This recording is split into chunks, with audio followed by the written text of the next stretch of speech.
Olá, irmãos, saúdo cada um de vocês com a graça e a paz do nosso Senhor Jesus Cristo, amém? Meu nome é Miriam Anita e estamos aqui juntinhos para estudarmos um texto escrito pela irmã Juliana Oliveira para o Manancial. Lembrando que o Manancial é um devocional diário produzido pela União Feminina Missionária Batista do Brasil, que oferece meditações baseadas na Bíblia, que é a palavra de Deus, uma meditação para cada dia do ano. E quando a gente estuda o manancial, ou sozinho, ou com a família, enfim, somos inspirados, exortados e edificados. E recebemos a promoção do nosso crescimento cristão e engajamento com a missão de Deus.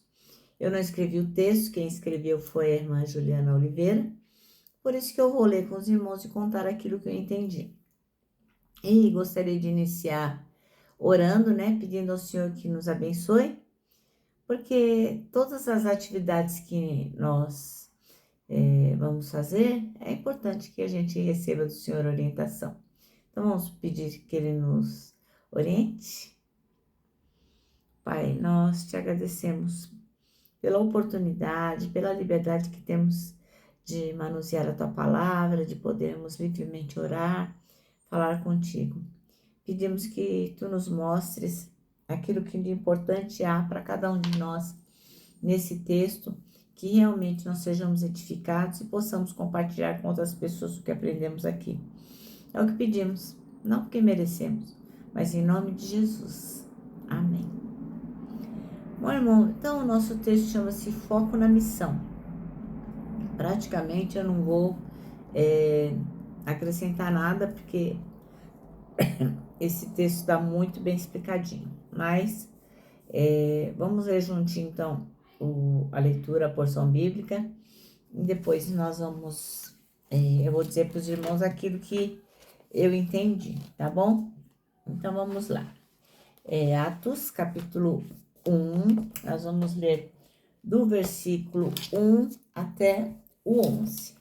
Então, como são 11 versículos, seria bom que você pegasse aí a sua Bíblia e nós lêssemos juntos. Então, diz assim, ó. Em meu primeiro livro, caro Teófilo, escrevi a respeito de tudo que Jesus começou a realizar e ensinar, até o dia em que foi elevado aos céus. Logo, após haver entregue seus mandamentos por intermédio do Espírito Santo aos apóstolos que havia escolhido. Depois do seu martírio, Jesus apresentou-se a eles e deu-lhes muitas provas incontestáveis de sua ressurreição, aparecendo-lhes por um período de 40 dias seguidos e ensinando-lhes acerca do reino de Deus. Certa ocasião, enquanto ceava com eles, ordenou-lhes que não se ausentassem de Jerusalém, mas que aguardassem a promessa do Pai, a qual salientou ele: de mim ouvistes. Porquanto João de fato batizou com água, entretanto, dentro de poucos dias, vós sereis batizados com o Espírito Santo. Então, os que se haviam reunido lhe consultaram: Senhor, será este o tempo em que restaurarás o reino de Israel? É o reino a Israel? E ele lhes afirmou: Não vos compete saber a época das datas que o Pai estabeleceu por sua exclusiva autoridade. Contudo, recebereis poder quando o Espírito Santo descer sobre vós, e serei minhas testemunhas, tanto em Jerusalém como em toda a Judéia e Samaria, e até os confins da terra. Tendo dito estas palavras, foi Jesus elevado às alturas, enquanto eles o contemplavam, até que uma nuvem o encobriu da vista deles. E aconteceu que, estando eles com os olhos fixos no céu, enquanto ele subia, surgiram junto deles 2 homens vestidos de branco, que lhes comunicaram: Homens galileus, por que estáis contemplando as alturas? Este Jesus que dentre vós foi elevado ao céu, retornará do mesmo modo como o viste subir. Amém? Bom, então o nosso texto chama-se Foco na Missão.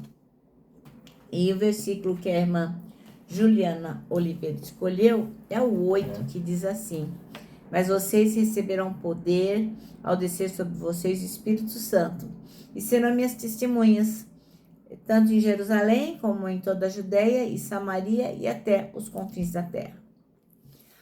Ora, irmão, Jesus, depois que ele ressuscitou, ele passou 40 dias juntinho lá com os discípulos, ensinando sobre o reino dos céus, né? E conversando entre eles lá, a gente percebe que os discípulos estavam assim, mega preocupados sobre quando que o Senhor Jesus ia restaurar o reino de Israel, né? Eles queriam muito que isso acontecesse. Tanto é que muitas pessoas confundiam Jesus Cristo como uma pessoa política, né? Que ia restaurar o reino físico, né? De Israel. Mas Jesus Cristo já cortou essa ideia e falou: olha, isso aí não é do conhecimento de vocês, não compete a vocês, tipo, não é da sua conta, né? E aí, o que Jesus Cristo fez?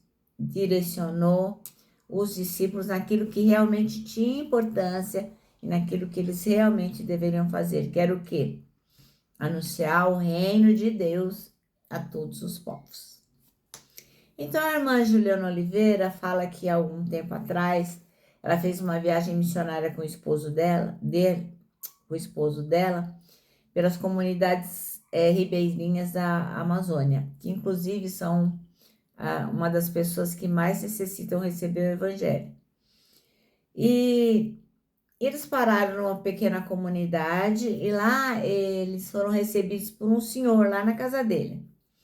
E esse homem contou que ele ouviu uma voz que o salvou da morte. Ele não sabe de quem era aquela voz, porque estava chovendo muito, estava uma tempestade, e ele claramente ele ouviu a voz falando aí, ó, sai desse barco e para se salvar, porque vai dar ruim.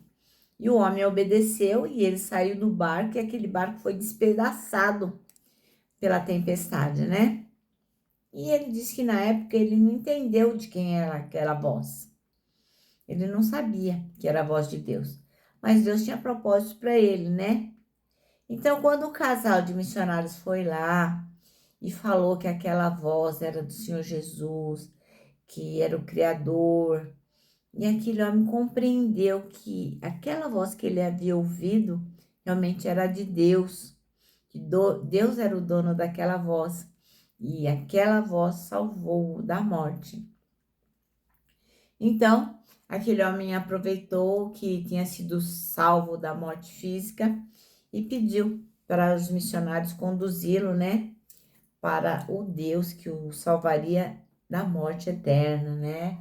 E através desse casal de missionários, ele aceitou Jesus como Salvador, aceitou que Jesus Cristo fez um sacrifício na cruz, ressuscitou e estava ali para perdoar os pecados dele. Então, ele foi salvo da morte física por uma voz e salvo da morte eterna porque aceitou Jesus Cristo no seu coração. Ora, esse é o maior desejo de Deus, ver o pecador salvo. Mas tem muita gente que não ouviu falar de Cristo, tem muita gente. E elas estão espalhadas aí pelo mundo e também estão aqui no Brasil.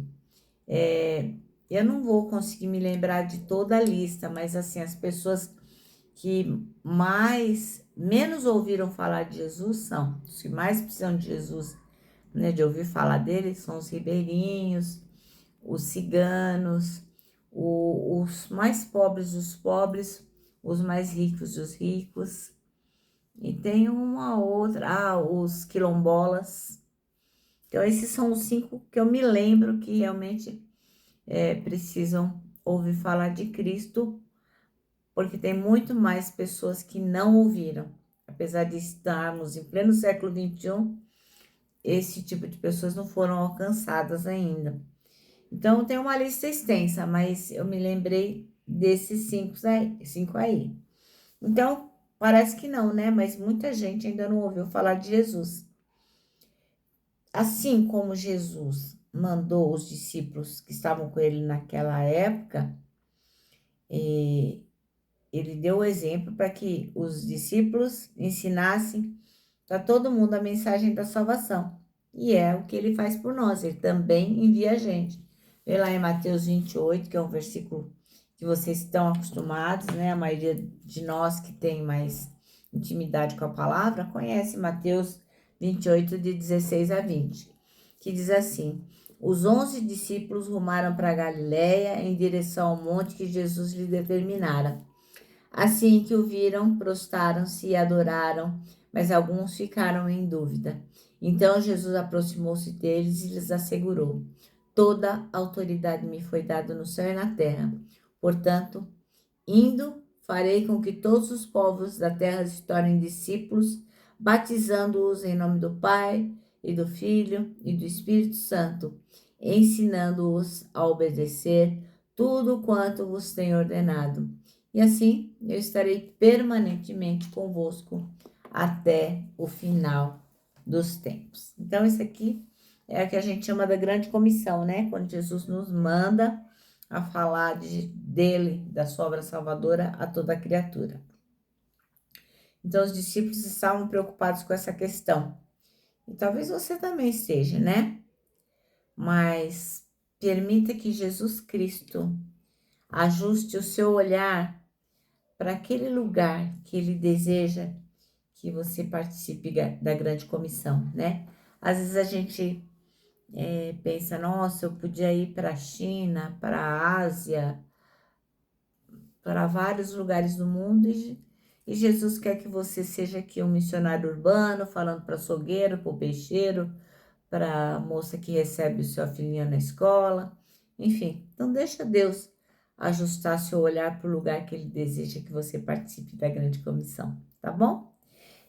Nosso manancial termina assim, ó. Concentre os seus esforços na missão que Deus o mandou cumprir. E você só vai saber qual é a missão que Deus mandou você cumprir se você tiver intimidade com Deus. Porque se a gente não tiver intimidade com Deus, a gente não reconhece a voz dele. Aí fala, ai, mas será que Deus falou comigo? Será que era a voz dele? Mas é assim, é como uma criança. A mãe não reconhece, tem um monte de criança brincando no parquinho.